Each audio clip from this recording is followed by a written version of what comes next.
You ain't nothing but you ain't nothing but a hound dog. Well, you ain't never gonna ever have your hand no friend. Elvis always said, man, I can't dance, I can't play the piano, I certainly can't play the guitar. What do they want me for? We'd always say, baby, you got what it takes, give it to him. Well, you ain't never gonna ever have your hand no friend. His voice was so unusual for that time period. And his clothes were unusual, and his dress with the peg pants, you know, and all that stuff, and stripes down his pants leg. And he's a good-looking kid, he's a good-looking guy. And I said, hey, this guy might do okay, who knows?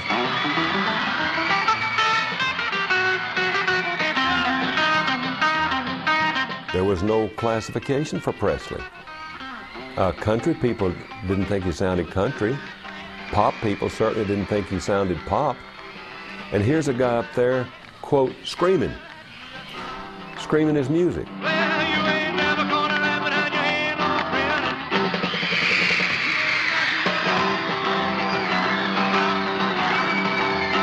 You ain't nothing but a hound dog. Well, you ain't never gonna ever, you ain't no friend of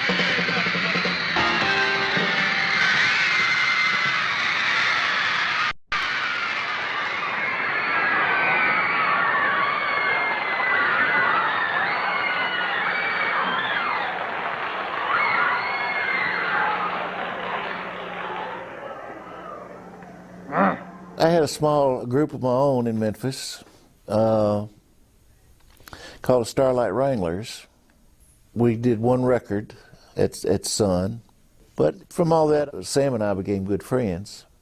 And one day we were having coffee and his secretary was there, and she asked Sam, said, did you ever talk to that boy that was in here about a year ago? I said, have you still got his telephone numbers? Yeah.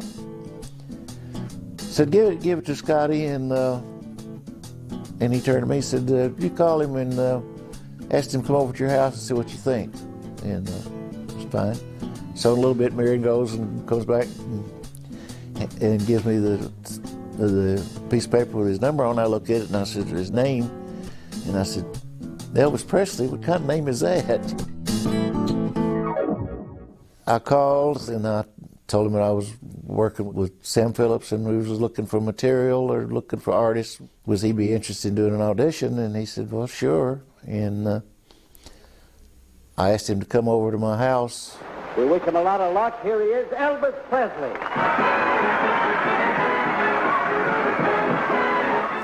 He came over and seemed like he knew every song in the world, but he didn't know how to play half of them.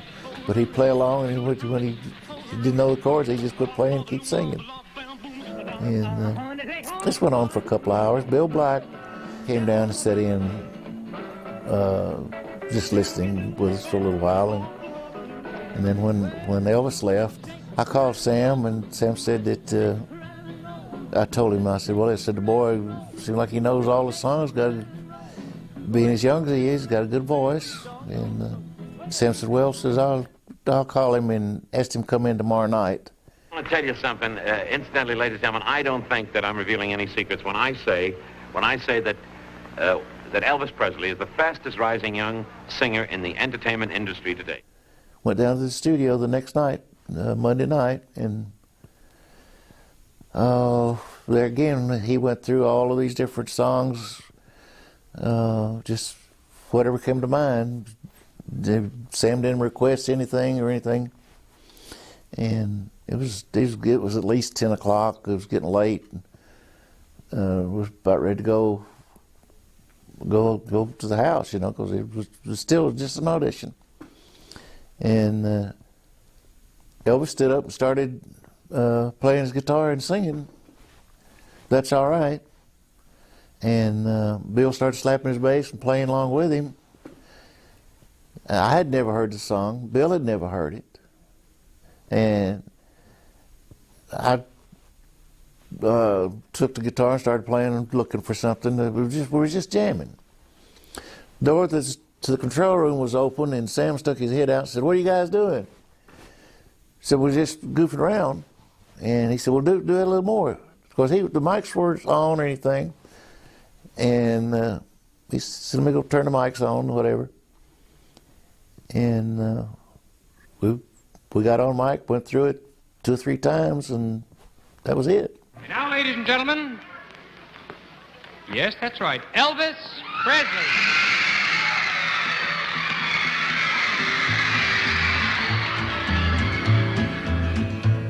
Well, that's all right, Mama. That's all right for you. That's all right, Mama. Just any way you do it, that's all right. That's all right. That's all right, Mama. Any way you do. Well, Mama, she done told me. Papa done told me too. Son, that gal you fooling with, she ain't no good for you, but that's all right. That's all right. Well, I think he was a little bit ahead of his time. We were all still listening to, I was, and most of the people around me were listening to the big bands, Woody Herman, Stan Kenton, those kind of guys, the Dorsey Brothers. Well, that's all we had, basically, on radio. They had a couple of blues stations, but they didn't get out very far, 5,000 watts and stuff like that. And so we were really into the big band listening. The rock and roll is real hot right now, and I like it. It's very good. It has a feeling. People enjoy it.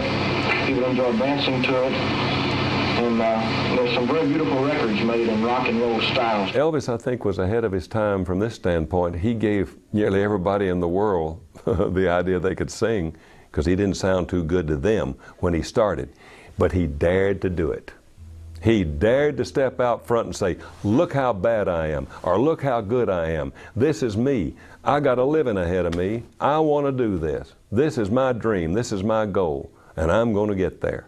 After we cut That's All Right, well, then there was a few days went by when we finally came up with the B-side. And we came up on that really the same way, because we went back in a couple of days later, and Elvis started going through all different songs. Sam would think of something, or I would think of something. Try it, you know, so and so. Yeah, I know it. He tried. He don't. I'll try something else. Just.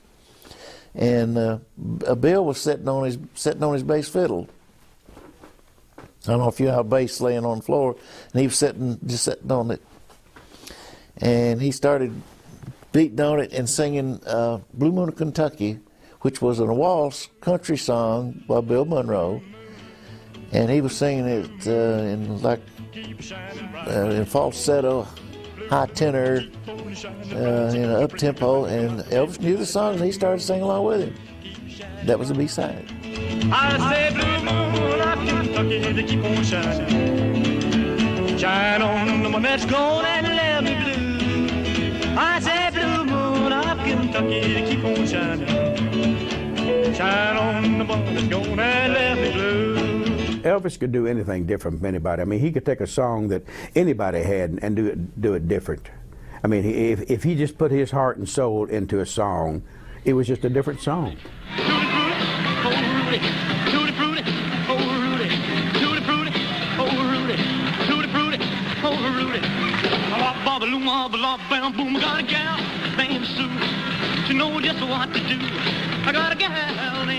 The first Elvis sounds unique were because of Scotty Moore's unique guitar. That was very, very, and I think Bill Black's thumping on the bass was entirely different from anybody else's bass playing.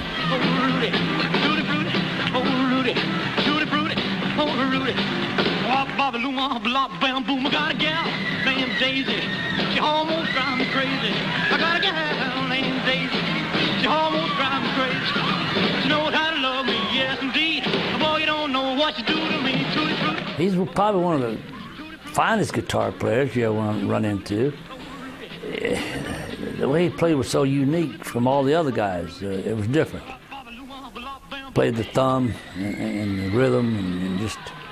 You could hear his record, you could tell it's Scotty. There's no question about it. And all the guitar players hadn't figured out what he's doing yet, you know? Tutti frutti, oh Rudy, tutti frutti, oh Rudy, tutti frutti, oh Rudy.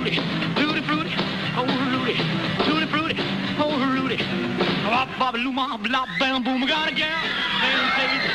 She almost drives me crazy. I got a gal named Daisy. She almost drives me crazy. If I've got a style, I'll never consider that I did. I tried to play the song. Tried to listen to the song, and because I don't read music, or at least like Chet Atkins used to say, he said, didn't read enough to hear just playing.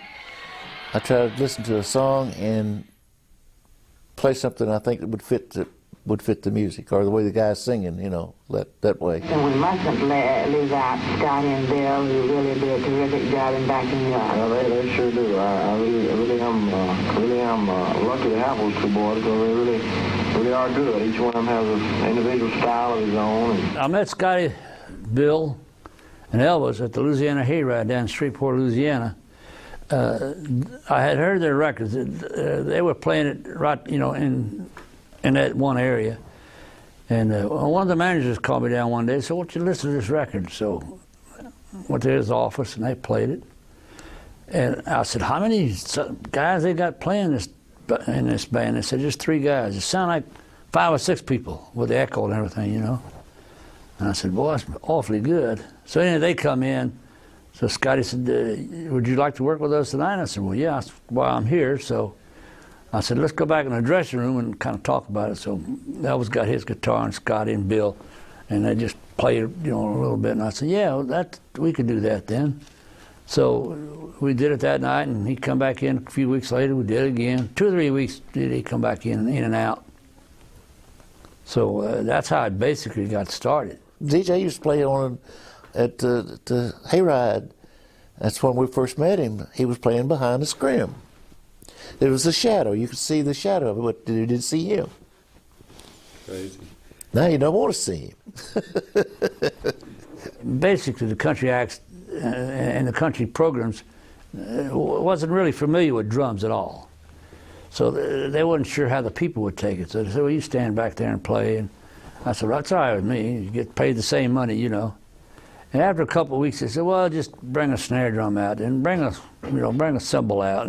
And by the time we got through with Elvis, they had the whole set out. You know, he said, "Just bring them all out." And that's what he wanted, and that's what Elvis wanted. So I guess maybe they kind of figured they better go along with his wishes, I guess, because he was drawing a lot of people in there by then. Well, get out of that kitchen and rattle those pots and pans. Get out of that kitchen and rattle those pots and pans. Well, I roll my breakfast cause I'm a hungry man. I believe you're doing me wrong and now I know. I believe you're doing me wrong and now I know. Cause the harder I work, the faster my money goes. Well, I said shake, rattle and roll. I said shake, rattle and roll. I said shake, rattle and roll. I said shake, rattle and roll. Well, you won't do right to save your doggone soul. First record, I had a ES-295, Gibson ES-295. I kept it through the first 4 records. On the fifth record, I've got a Echosonic amplifier, which had an echo in it. I had heard this on one record by Chet Atkins, and my thought was that now if I had that, that would sound, because I was always worried we'd do something, and where Sam was using the slapback echo on the whole song, that when we went out and did a show, it would sound then, you know, didn't have the pep then. And I knew that if I could get that amplifier, that might, at least one instrument would have the right sound. And Scotty had to play rhythm and lead at the same time, and that made it hard for him. So when I joined the band, he said, "I'm glad you got here, because boy, I was have to do it all," you know, which that's what he did. He said, "Now I can, you know, play more lead or whatever, and without losing the whole bottom end of it, you know." And then Bill was slapping his bass, and so we had a great sound, I thought.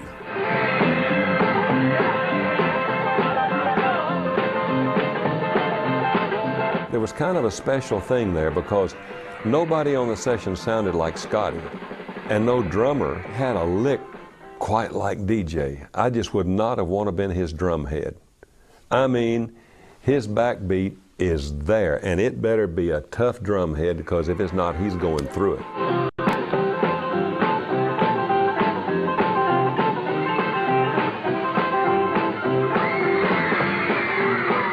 Where did you get a lot of your influences? From the big bands. Listen to those guys play and watch them. If they'd come in town, something every now and then there'd be a big orchestra come through town, you know, on a one-nighter. And we'd all go out and see them, you know, and watch them play, and you learn a little bit from each one of the guys.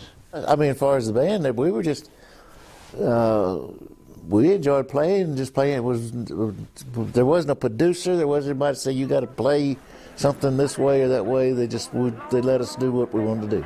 I went through the window, I peeked through the blind, and that's the tune to tell me what was on his mind. Honey, honey, honey, honey, honey, if you want to get along with me. Well, I said, tell me, baby, what's wrong with you? From this day on, I'll man things true. I said, tell me, baby, baby, but how could another man take my place?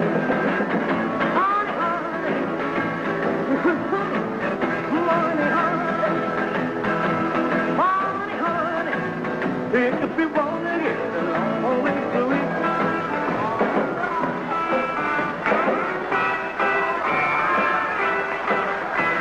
me. We'd do a lot of little country schoolhouses.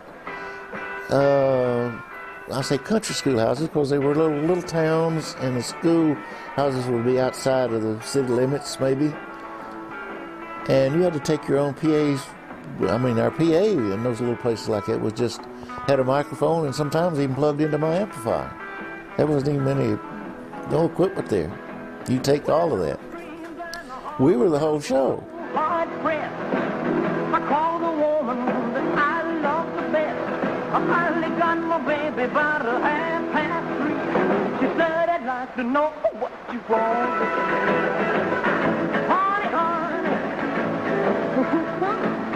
Honey, honey, honey, honey, honey, if you want to get along with me. Well, we had one car, me, Scotty, and Bill, and Elvis, had all the instruments in that one car. Sometime he'd bring Gene Smith with him, which is his cousin. Sometime Billy, another cousin. And other times Red West. So it was a car full of people and instruments, but somehow or another we all got in there. And we had a great time. You know, well, you couldn't do much, just sit there and talk. You couldn't move around much because it was just too crowded, too many people. We had a problem with Elvis when he was driving. He was a good driver, very good driver. But he, for some reason, he just could not read road signs.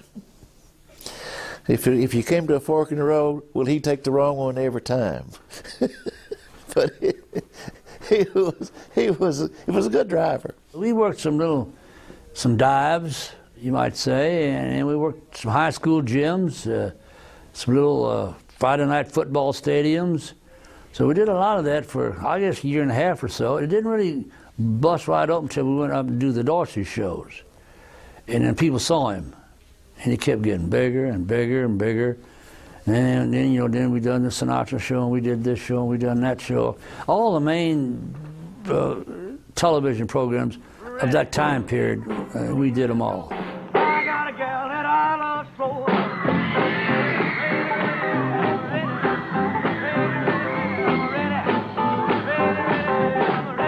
Ready to rock and roll. Become my sweetie pie. She's my rock and roll baby. She's out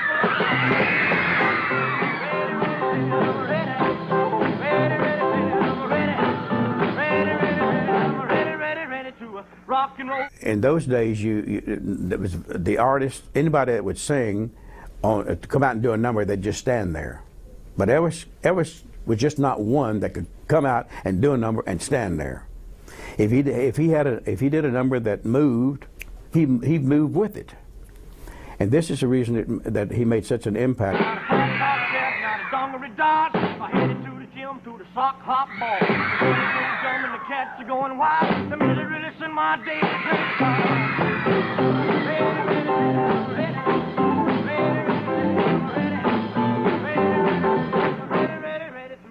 rock and roll. When he first started, he didn't dance around too much. But a couple of times he was moving around a little bit, and we got through, and he said, why are those kids screaming and hollering? And he said, well, you're dancing and you're moving around. He said, oh, am I? I don't think he realized it. So after that, he did more of it. He could see the reaction of the kids by then. And he said, oh, that's pretty good. I'll just do some more. Top cat's not a dongary dog. Water jam to the sock hop ball. The dog's really jumping, the cats are going wild. The music really to my daisy pretty song.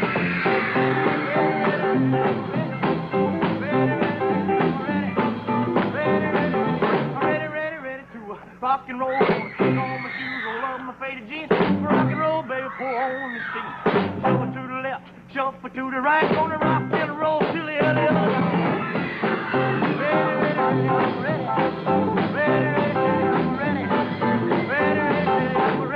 Ready to rock and roll. When he was singing and playing, he'd always raise up on the balls of his feet, both feet. And with the big britches legs back then, and when he'd do that, they'd start flopping, and it looked like he was he was really getting going with it. Scotty and Bill, they started it completely. Those three guys were the band.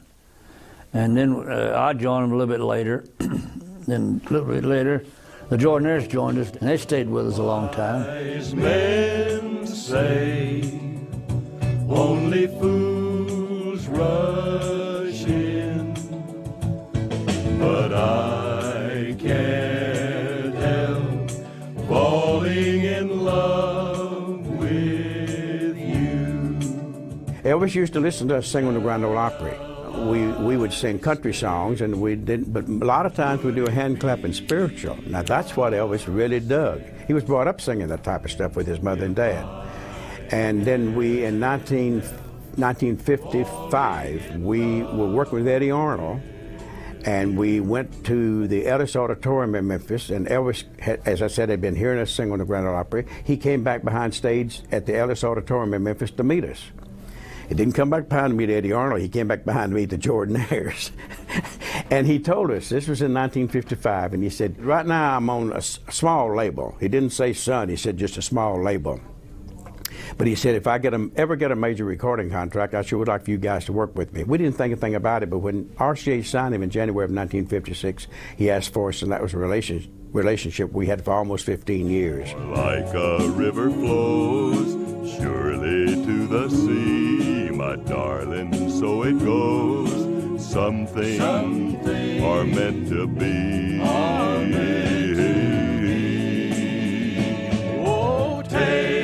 He loved quartets. The Jordanaires, the Blackwood Brothers, just the way he was raised, and used to go to all-night singings and such. Falling in love with you. Take my hand. They helped us out a lot because they were doing all the background parts, singing all the doo-wops, and to me it sounded like horn section sometimes, It made it sound like we had a big band back there, And Gordon played a little piano on some of them and on some of the stage things. And Hoyt Hawkins, he's passed away now. Hoyt played a little piano, so it helped fill up the band. Elvis wanted that sound that the Jordanaires had. We had a very smooth harmony sound, no vibrato. And we had a very, very smooth sound, and this was a smooth sound that he wanted. And of course, we always helped him with his arrangements. All those arrangements, those bop-bops, all those doo-wops in the background, that's all our arrangements. Neil Matthews came up with all those great arrangements. Of course, we helped Neil come up with them. Elvis helped with them to a certain extent. Elvis never really made too many suggestions as to what we would do. If he didn't like it, he'd say, can you do something else right here? But Elvis never added too much with what he always liked what we did. You know I can be found sitting home all alone If you can't come around, at least on his telephone, don't be cruel to a heart that's true.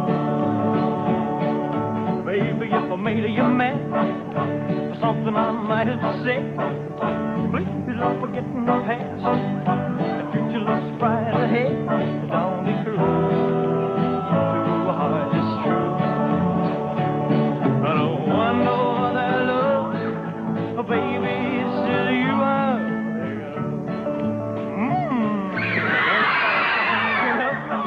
Don't make me feel this way. Come over here and love me. You know what I want to say.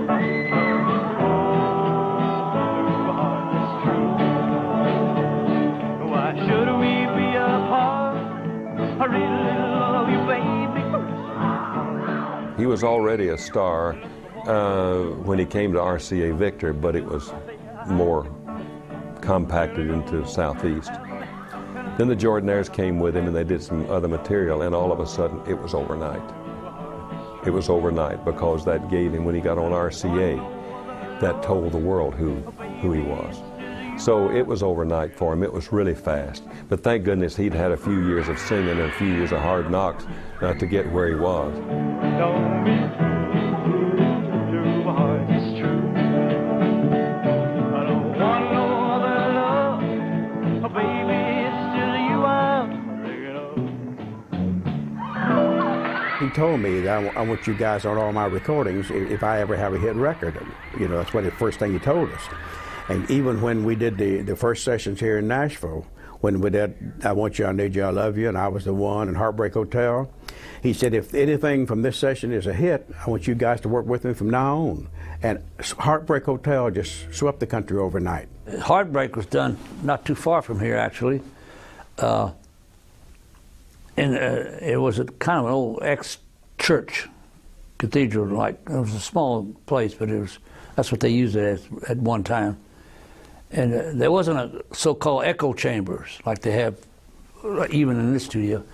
And they run some mic cords and mics down the hallway for echo on the record. That's how the sound of that. They wanted to get the old Sun sound on the new Heartbreak Hotel, but it just wasn't the same. Here's a young man who in a few short months has gained tremendous popularity in the music business. His records are really gone like wildfire. He's America's new singing sensation, our new RCA recording artist. Here he is, and a big reception for Elvis Presley.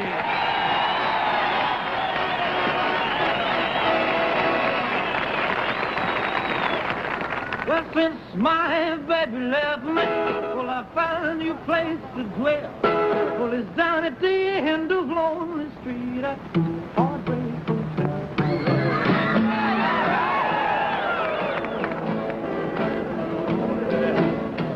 I'll be so lonely.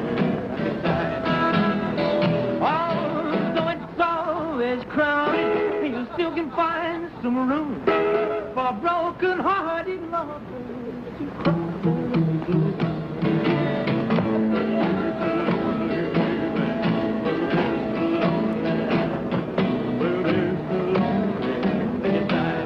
When he did Heartbreak Hotel, it was his first record that was formed and composite. The music wasn't as wild.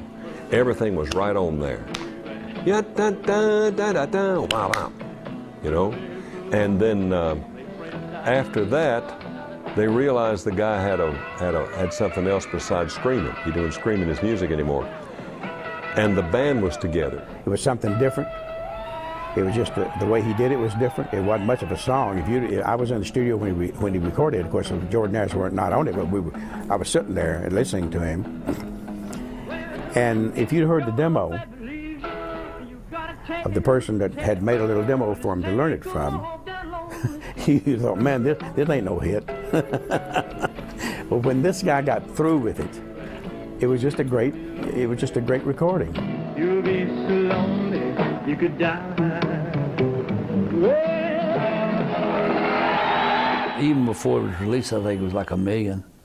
So, that was the first 1 million selling record for him, which was pretty darn good.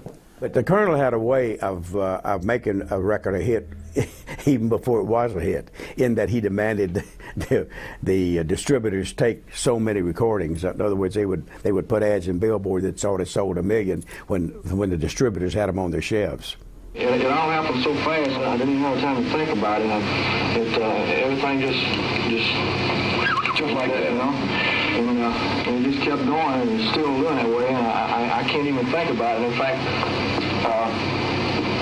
I don't even like to wake in the morning. I'm afraid I might wake up, but it might be all over. I'm afraid I might be back driving a truck. He was big enough that all across America, preachers were putting him down in the pulpit and calling it devil music. Well, you may go to college, you may go to school, you may have a pink Cadillac, but don't you be nobody's fool. Now, baby, come back, baby, come. Come back, baby, come. Come back, baby, I wanna play house with you. Well, listen, let me tell you, baby, what I'm talking about.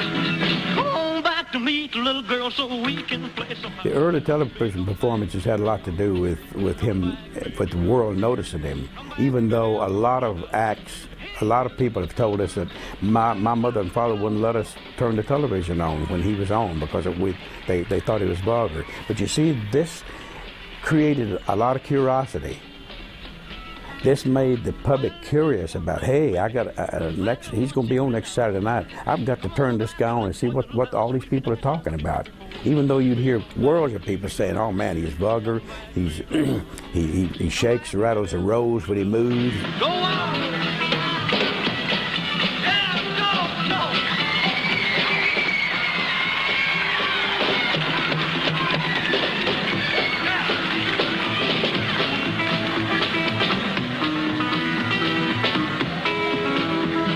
You never knew what he was going to do.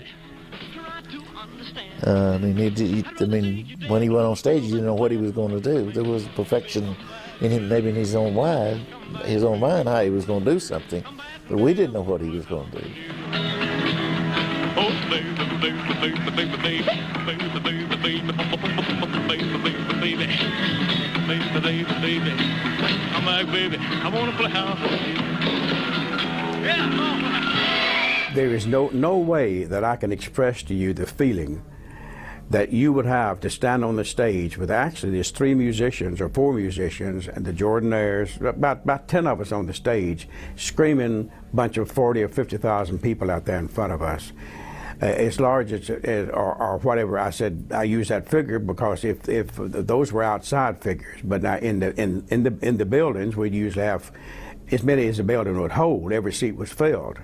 So you'd have 12, 15,000 people, but be on the stage with him and everything he did, they screamed and hollered. There's no way that I can express to you the feeling that you would get.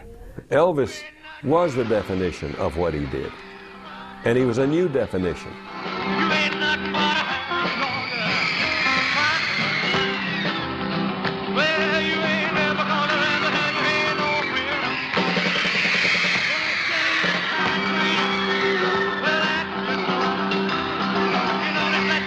He was the greatest guy in the world to work for, and I'll always treasure getting to work with Elvis and sing with him. I played piano on a lot of his recordings. I even played piano on Hound Dog. I bet you didn't know that. Gord Stoker was playing piano because Shorty Long had he had another gig he had to go to. He was working on a stage show, and so he had to leave, and Gordon took over piano. And so we just had the three Jordanaires singing on that. And you can tell it if you listen to it real close with a musical ear.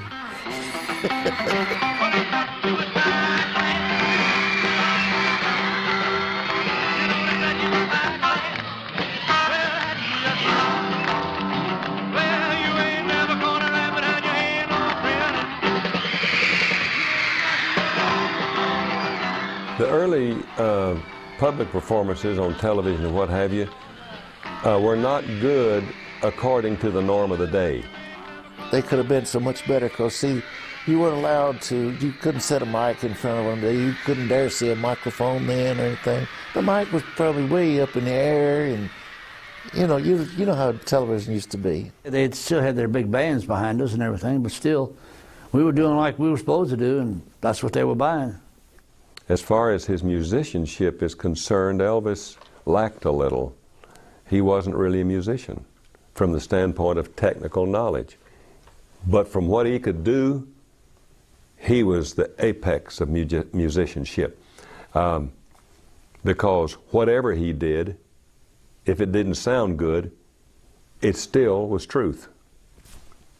So he gave himself to whatever he wanted to do. And you know the first stuff he cut, he was flat on Love Me Tender, he knows it. But it was honest and it was truthful. With the help of the very wonderful Jordanaires, a song called Love Me Tender. Love me tender, love me sweet, never let me go.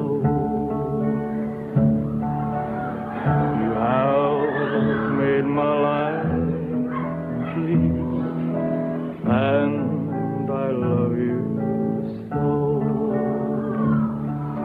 Love me tender, love me true, all my dreams fulfill. For my darling, I love you, and I always will. He approached the song different, he sang it different, he had an excellent memory, and he didn't have to read the words. He knew that he had the words right up here, and this way he could put his heart into a line. He could put his heart into the words of a song. I thought he was good. He's a good musician. He knew in his mind what he wanted to hear, and sometimes he'd have a hard time explaining it to you because he wasn't the best musician. None of us were good musicians, but we knew kind of what his thinking was, you know, so we basically went along with him, and somehow or other it worked. It really worked well. Love me tender, love me dear, tell me you are mine. I'll be yours through all the years, till the end of time. Love me tender, love me true, all my dreams fulfill. For my darling, I love you, and I always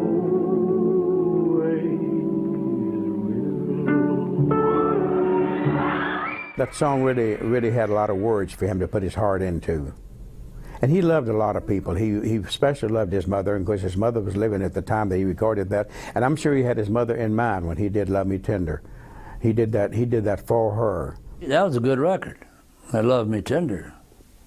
Some of the rest of them, it was they're fair, you know, but that was a darn good record. And it was for his first movie. I thought it was pretty darn decent. We appeared in several of the movies. We were in crowd scenes or soldiers, or we were in the band, and we appeared in several of the movies with him, and we could have appeared in all of them. DJ and Scotty and Bill Black appeared in several of them, but the Jordanaires could have appeared in all of them had we not had so much recording to be done here in Nashville. We were booked solid here in Nashville, and it took us, like King Creole, we were out there 5 or 6 weeks to do our part in King Creole, and if you see it, bat your eye. We read it quite a bit, but and it was a joy to be on the movie set with him. We did a couple of the early ones with him as extras, it was actually the band in the first one. None of us were actors. Bill wanted to be an actor. He really did. Bill could have been a good character actor. He really could. None of us had any big lines or anything. Bill had a few. Me and Scotty never did talk much on the scene itself. We just happened to be in a lot of scenes. The people over at 20th Century Fox have really been wonderful. All the great stars in the cast, the director and the producer. This is our first picture, and they really helped us along. Elvis had a way about him of asking whatever he wanted. pretty much is what he got to do. He just had a nice smile. When we went to Ed Sullivan shows in New York, Elvis had promised his mother before we left home that he'd do Peace in the Valley for her. And as soon as we got to New York, the executive producer of the show said, we've never had a religious song on this show. We're not going to have one now. Elvis said, look, I promised my mother that I'd do Peace in the Valley for her, and I'd like to do it. And he said, well, I'm sorry, we can't allow a religious song on this show. But when Ed Sullivan got there, Ed Sullivan didn't come to the dress rehearsals. He only came to the actual filming of the show. So when Ed got there, Elvis walked over to him with that beautiful smile he had and said, Mr. Sullivan, that's where he stuttered. He said, I promised my mother that I would do Peace in the Valley for her, and the producer of the show said I couldn't do it. And Ed looked over at the producer of the show and said, let this boy do what he wants to do. Now he's going to sing a song. He feels that this is sort of in the mood that he'd like to create. Peace in the Valley. Here is Elvis Presley.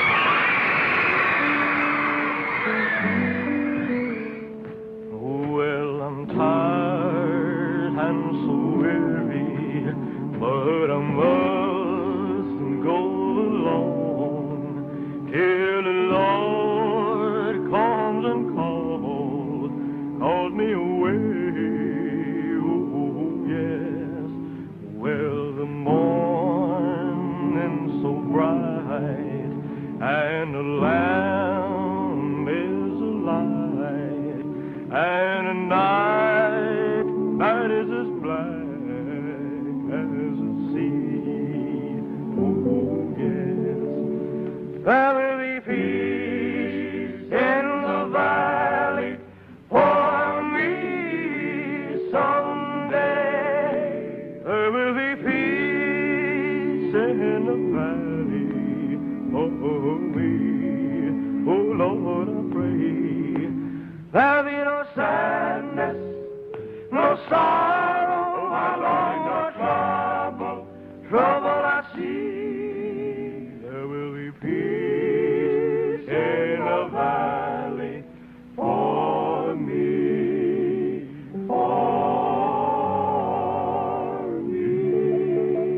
He loved gospel music. Every chance he got to go hear a gospel group, he would go.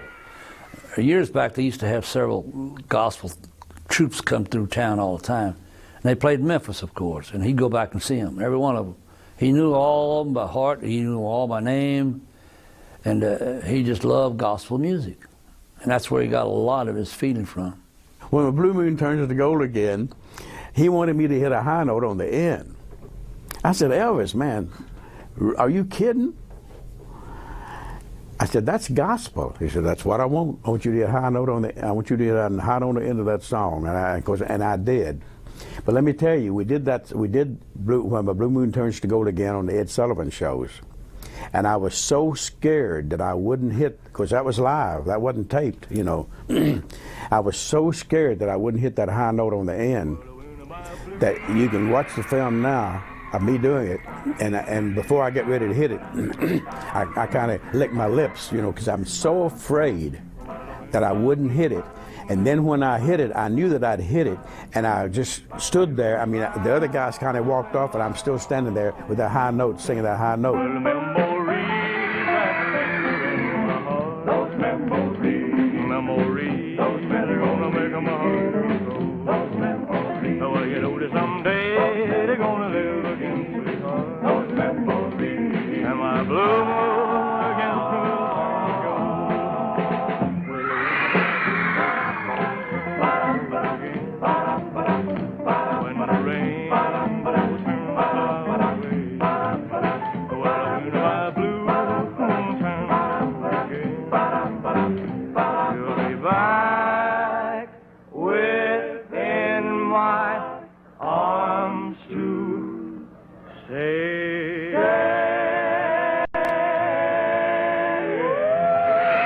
They'd call a session here at RCAB at 6 o'clock in the evening, and he might not show up at 10, 11 o'clock, you know.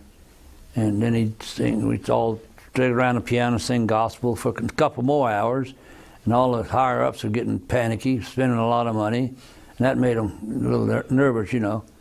But once he got started, he said, okay, guys, it's time to go to work, you know. He never got right onto it. He warmed up, and his voice was right, and his head was right. He would record and do them fast. So we started off as, now and then there's a fool such as I. Well, after 2 or 3 takes or so, he called me over on his microphone. And so we'd be singing, and the minute I would open my mouth to sing, he stuck his finger in my mouth, he stuck it in my ear, he pulled the back of my hair, and doing anything to try to break me up. And I stuck to it, and he said, boy, you're hard to make, you know. Well, we had a great time on that session. A lot of times we'd do it in a few takes.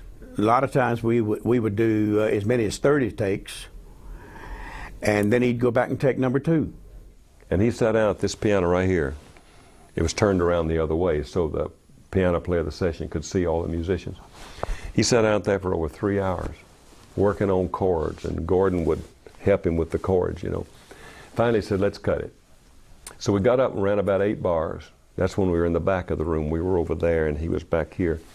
Ran about 8 bars, and they made a whole take, and it was really nice. It felt right. But we did several more, but they went back and took the first full take we did. He was the only artist we've ever worked with that did not watch the clock.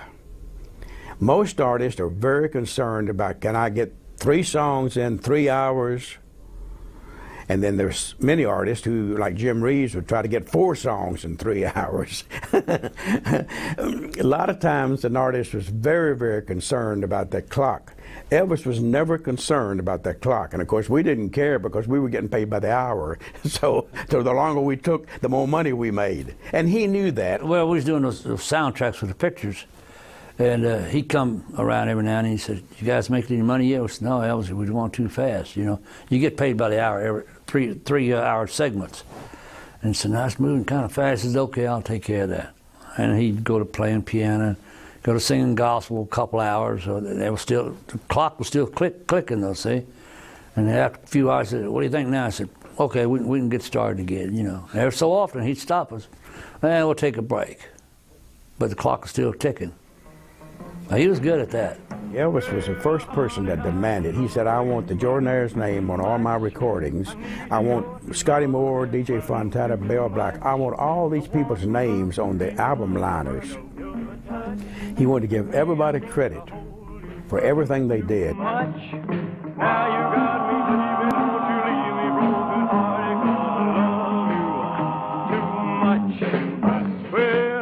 Every time I kiss your sweet lips, I can hear my heart go flip, flip. I'm such a fool for your charms. Take me back, oh baby, in your arms. Now you got me started, don't you leave me broken hearted, 'cause I love you too much. He was just a master. He was just great. He was different. He had what the public wanted. He had a beautiful look about him.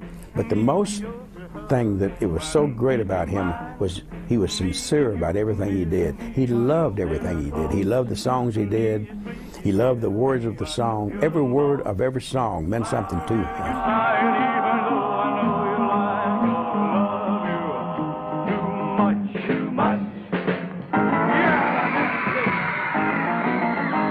The only effect being famous I had on Presley was what normally comes when you can't go out in public. You'd start mobs if you did, all of the mechanics of it. But as far as inside his heart, that fame didn't mean a thing to him.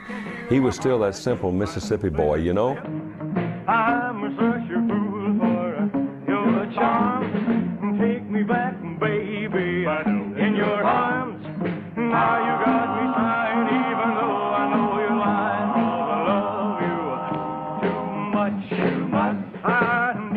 All this stuff hit him at such an early age and so fast. He never had a chance really to grow up. Stay real close. You know that you are the most. Now you got me started. Don't you leave me broken hearted, 'cause I love you too much.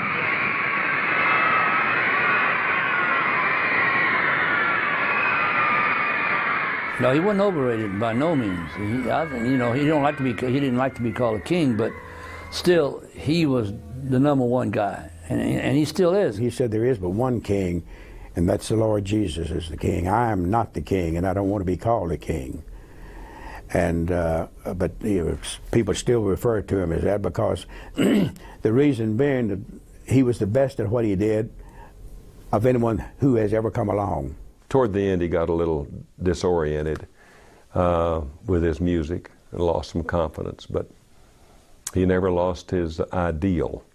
I'd like to thank all the millions of wonderful people that are watching in tonight, friends. And I'd like to say this. Until we meet you again, may God bless you as He's blessed me. Thank you very much.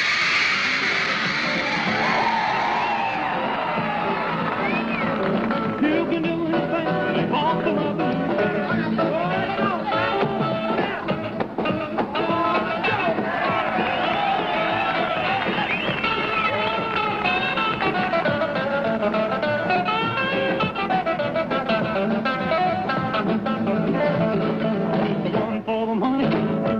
Show.